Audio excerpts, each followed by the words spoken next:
برای اولین بار در جهان عده‌ای که بر اثر یک بیماری خاص دچار نابینایی شدن با کاشت یک ریزتراشه میتونن ببینند و بخونند. در این روش پزشکان ریزتراشه 2 میلیمتر مربعی به ضخامت یک تار موی انسان رو در زیر شبکه چشم قرار میدن.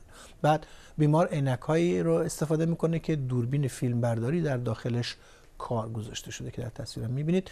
این تراشه بعد تصاویر رو برای تقویت و وضوح بیشتر به یک پردازشگر قابل حمل میفرسته و بعد اون رو از طریق یک عصب بینایی به مغز انتقال میده و در این لحظه بیمار میتونه اون رو ببینه.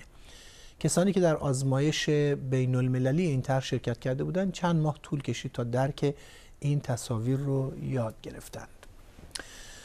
دکتر احمد رضا مرادی جراح چشم پزشک از اورنج کانتی آمریکا با ما هستن. خیلی خوش آمدید به برنامه. به نظر میاد که خیلی هیجان انگیزه برای کسی که نمیتونسته ببینه و بعد الان با این روش قادر هست ببینه. این تو فکر نمی‌کنید آقای دکتر؟ دقیقاً یه انقلاب بزرگ در حال رخ دادن هستش که تکنولوژی داره کمک میکنه ما بتونیم بیماری که تقریبا میتونیم بگیم راجب درمانش مستحصل بودیم رو یه جورایی درمان بکنه. حالا این بیماری اصلا چی هستش، کیا دارنش، چه جوری هست و این در واقع درمان جدید چیکار قرار بکنه؟ نزدیک به 5 میلیون نفر از مردم دنیا دچار کمبینایی یا نابینایی هستن به خاطر اضمحلال سلول‌های ته چشم که بهشون میگیم سلول‌های ماکولا. و این بیماری ماکولا دیژنریشن یا پیر شدن شبکیه با افزایش سن و داشتن یک سری ژن‌ها اتفاق میفته میشه و مدل یه وقتی مقدار اتفاق بالاتر بگیرید که ما بتونیم راحت‌تر ببینیم؟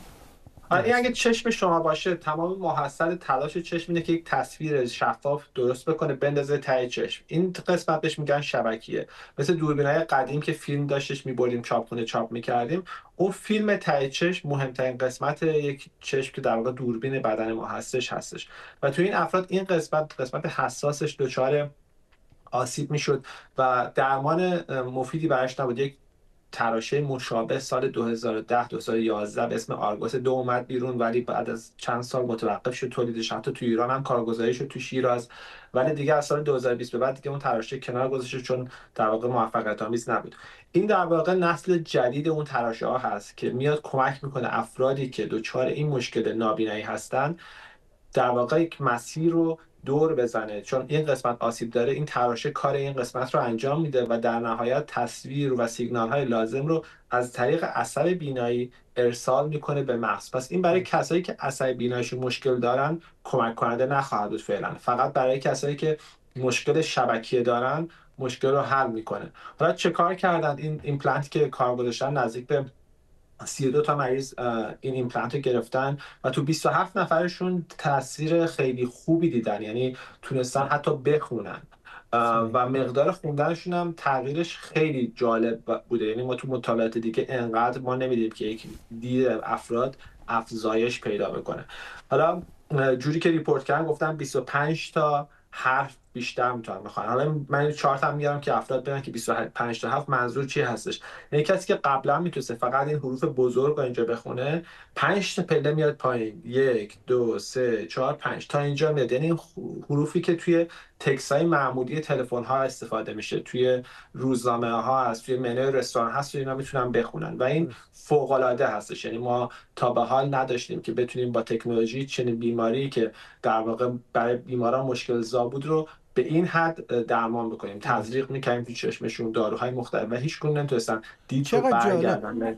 آقای دکتر حالا این تا چند اندازه ممکنه که مثلا عمومیت پیدا بکنه؟ الان در یک جمعیت خیلی محدودی فرمودید بیشتر از 30 نفر مورد آزمایش قرار گرفته و اون هم در مثلا لندن. این ممکنه که در چه زمانی عمومیت پیدا بکنه؟ اول که خب نتیجهش تو معتبرترین مجله پزشکی دنیا چاپ شده، تو نیو انگلند ژورنال آف مدیسین، یعنی دیگه ته بالاترین لول اوییدنس دنیا هستش در زمینه پزشکی. بنابراین خیلی در واقع کارشون دقیق و معتبر بوده.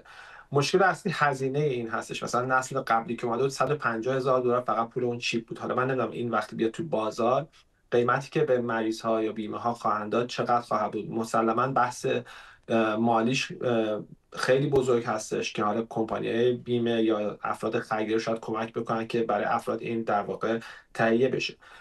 غیر از اون جراحا باید آموزش ببینن که این جراحی بسیار جراحی پیشرفته از هر جراحی نمیتونین کار انجام بده. افراد باید دوره انجام و گذاشتن این ایمپلنت رو بگذرونن چون یک چیز جدید هست، در گذشته این ایمپلنت ها وجود نداشته و به هر حال روزانه امیدی هستش که بتونیم ما این رو گسترش بدیم و اون 5 میلیون نفری که این نوع خاص از نابینایی دارن رو درمان کرد. بله. جدا از این یک در واقع رنسانس است، چون ما خیلی از انواع نابینایی تا الان نمیتونستیم درمان کنیم که الان تکنولوژی در واقع میاد جبران میکنه. متشکرم. اگر این مشکل حل بشه، مشکل بعدی تنها چیزی که از افراد دچار بیماری گلاکوما یا سکته‌های عصب چشم هستن که اونم امیدوارم با همین پیشرفت بتونن حل بکنن. خیلی ممنونم از شما دکتر احمدرضا مرادی، جراح چشم پزشک از اورنج کانتی آمریکا.